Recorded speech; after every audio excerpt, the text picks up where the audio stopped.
इस लावा के बाहर निकलते ही जब ये ठंडा होता है तो रॉक्स बन जाते हैं। और कमेंट बॉक्स में आप मुझे बताओ कि किस प्रकार के रॉक्स बनते हैं ये।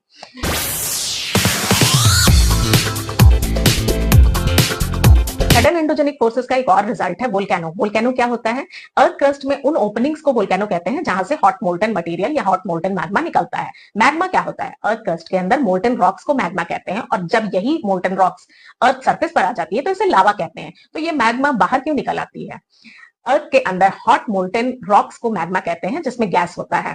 ये अपने आसपास की सॉलिड रॉक से हल्की होती है और इसीलिए ये अर्थ क्रस्ट की तरफ ऊपर बढ़ने लगती है और लगातार बाहर निकलने के लिए प्रेशर बनाती है। तो जहां भी इसे ओपनिंग या वीकर जोन मिल जाता है वहां से इरप्ट करती हुई बाहर निकल जाती है।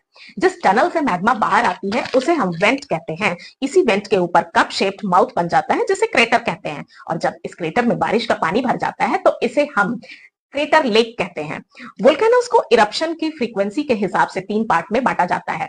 पहला होता है एक्टिव वोल्केनो, जो कि फ्रीक्वेंटली यानी अक्सर ही इरप्ट करते हैं। दूसरा होता है डोरमेंट वोल्केनो, जो कि पास्ट में इरप्ट हुए थे लेकिन बहुत टाइम से इरप्ट नहीं हुए हैं, लेकिन आगे चलकर कभी भी इरप्ट हो सकते हैं। और तीसरा होता है एक्सटिंक्ट वोल्केनो, जो कि पास्ट में कभी इरप्ट तो हुए थे लेकिन अब उनके इरप्शन की संभावना बिल्कुल नहीं है, तो वो एक्सटिंक्ट यानी खत्म हो चुके हैं।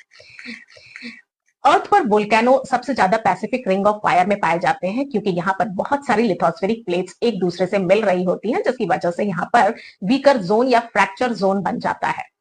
वैसे तो वोल्केनो डिस्ट्रक्टिव होता है, लेकिन इससे निकलने वाला लावा हमारे लिए कई मायने में फायदेमंद होता है। जब लावा निकलता है तो माउंटेन्स का निर्माण होता है, और जब यही लावा लॉन्ग क्रैक्स से निकलता है तो उसे फिशर कहते हैं, और ये प्लेटो बनाता है। डेक्कन प्लेटोस का अच्छा एग्जांपल है। इस लावा के बाहर निकलते ही जब ये ठंडा होता है तो रॉक्स बन जाते हैं, और जब ये रॉक्स टूट जाते हैं तो ब्लैक सॉइल बनाते हैं, जो कि बहुत ही फर्टाइल सॉइल होते हैं। होप वोल्केनो का सारा कॉन्सेप्ट क्लियर हो गया।